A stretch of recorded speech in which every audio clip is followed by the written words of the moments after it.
ku nsonga y'ebyobulamu abasawo mu Bugirimaani Ssaabasajja Kabaka bamwekebejja. Essuubi tulina ddene ti embeera ye ejja kwongera okutereera.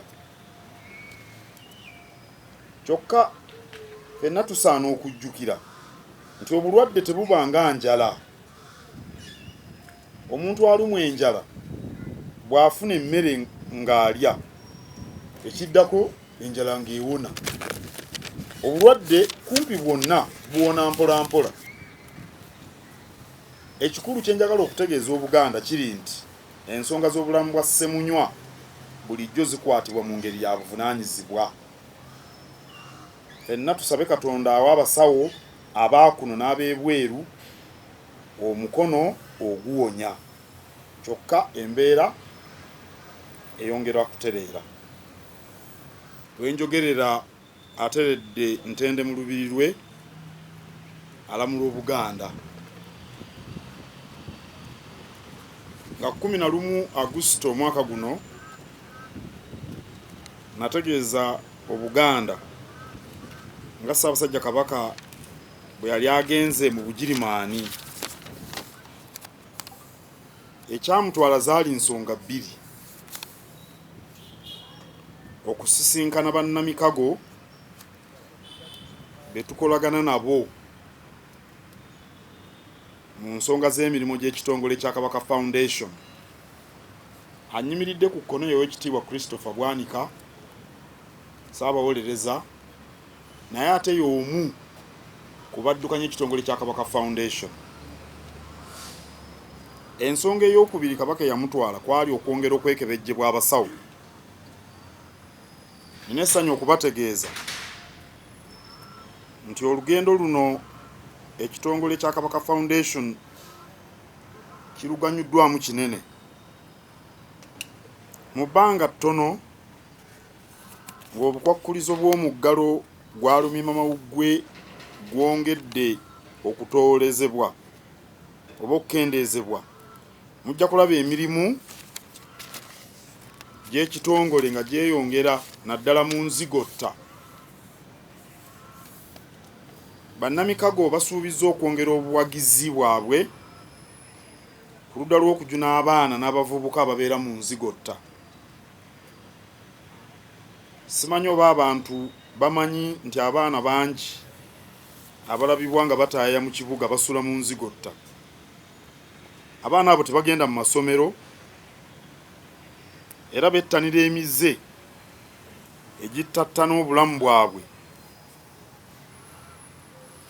Tusuubira okulaba amaanyi nga Kabaka Foundation eyongera mu kujuna abaana bano nga bavumbula ebitone byabwe bye balina ate n'okubikulaakulanya. Omwana bw'aba asobola okuyimba oba okuzina amazina oba okusamba akapiira n'ayambibwa okukuza ebitone ebyo, kiyinza okukyusa obulamu bwe. Kabaka Foundation era egenda kwongera kaweefube w'okusomesa abaana n'abavubuka ennyingo eziri mu buntu bulamu. Kisuubirwa nti abaana n'abavubuka naddala abali mu nzigotta bwe baluŋŋamizibwa ne beewala okukozesa ebiragalalagala, okwewala omwenge, okwewala obwamalaaya, obulamu bwabwe busobola okukyuka ne babeera ba mugaso eri Uganda. Mu bufunze ebyo bye bimu ku bye tusuubira okukungula mu lugendo Beene lwabaddeko mu Bugirimaani nga bwe tusuubiziddwa bannamikago. Wenjogerera Kabaka Foundation bali mu Buddu mu bitundu by'e Lwengo mu kaweefube w'okugaba omusaayi. Ku lwokubiri olwa Ssabbiiti ewedde mwalaba maama Nnabagereka ng'agaba omusaayi wano mu luggya wano we tuli. Omusaayi yali agugaba wansi w'enteekateeka ya Kabaka Foundation. Kano kaali kabonero akatukubiriza buli yenna ali waggulu w'emyaka 18 ate nga tannasussa 65 ate nga taliimu bulwadde bwonna okugenda okugaba omusaayi. Ssaabasajja Kabaka yalagira Kabaka Foundation okwenyigira obutereevu mu kaweefube ono oluvannyuma lw'okukitegeera nti abantu bangi mu Uganda bafa olw'ebbula ly'omusaayi. Abamu omusaayi gubaggwamu nga bagudde ku bubenje oba nga balumbiddwa abatemu ababatuusako ebisago ng'ab'ebijambiya abali mu Buganda ennaku zino. Abamu baba bannakazadde nga bali mu ssanya. Buli omu ku ffe ayinza okwetaaga omusaayi obudde bwonna. N'olwekyo kansinzire wano nkoowole bannabuddu okuggwaayo muwe omusaayi. Abakabaka Foundation baŋŋambye nti okutandika n'omwezi guno bagenda kulondoola omusaayi oguba guweereddwayo mu buli ssaza gye baba batutte kaweefube ono. Engeri Buddu gyali ku ntikko mu bintu ebingi ne mugaba omusaayi ng'ate Ssaabasajja Kabaka yatugambye ffe tuba tukulembera ab'e Buddu, amasaza gonna gatuveeko emabega. Ensonga endala njagala okwogerako gye muli kwe kufa kwa Ssaabasumba Yona Lwanga. Twafunye amawulire ag'okufa kwa Ssaabasumba Yona Lwanga owa Kereziya y'Abasodokisi n'okunyolwa kungi nnyo. Ssaabasumba Lwanga abadde omukulembeze w'eddiini asoosowaza obulungi bw'abantu,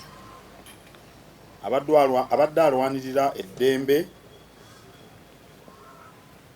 ly'obuntu, abadde alwanirira enfuga etambulira mu mateeka, abadde alwanirira enkulaakulana n'okutabagana.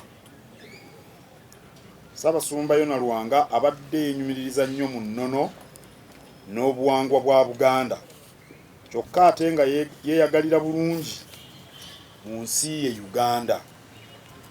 Tusaasira nnyo ab'Ekereziya ya Orthodox, tusaasira ab'Oluganda n'ab'enju ya Ssaabasumba Yona Lwanga. Gutusinze twakuumye bubi ayi Ssaabasajja. Kanjogereko katono naye ku nsonga y'ekizimbe ekyagudde wano mu Kisenyi. Nsaasira nnyo abaafiiriddwa abantu baabwe abaakubiddwa ekizimbe ekyagudde mu Kisenyi. Nsaasira n'abo abaayononeddwa ebyabwe, amamotoka, pikipiki, ebyamaguzi n'ebintu eby'omuwendo ebyabetenteddwa ekizimbe. Nsaasira ne nannyini kizimbe kino Haruna Ssentongo afiiriddwa ssente enkumu nnyo. Tusaba KCCA erondoole nnyo ebizimbe ebizimbibwa. Emirundi egiwerako ebizimbe ebiba bizimbibwa bigudde ne bitta abantu. Ekyo kitegeeza nti bizimbibwa ku mutindo ogutali mutuufu. Ayinza okuba sementi tanoga, emitayimbwa egikozesebwa giyinza okuba nga si gy'ebipimo ebituufu oba omutindo omutuufu, oba ettaka okuzimbibwa ebizimbe liyinza okuba teryekenneenyezebwa kimala okukakasa nti gumu ekimala okusobola okuwanirira obuzito bw'ekizimbe. Awo no tusaba KCCA etunuulire plan z'ebizimbe n'eriisa ejjogi, era tugisaba KCCA yeekenneenya obukugu bw'abayinginiya ababeera ku bizimbe ebyo naddala ebinene. Era KCCA esaana okulambula ebizimbe ebiba bizimbibwa buli budde okukakasa nti ebizimbisibwa bituufu era biri ku mutindo.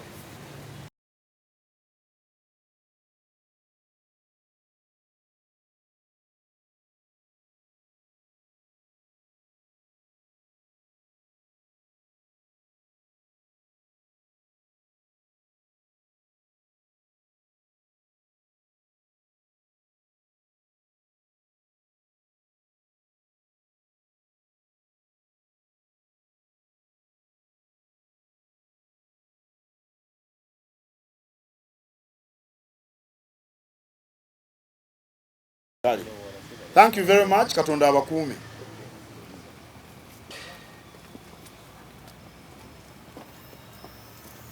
Karo byobya. Ndakubanga ndekya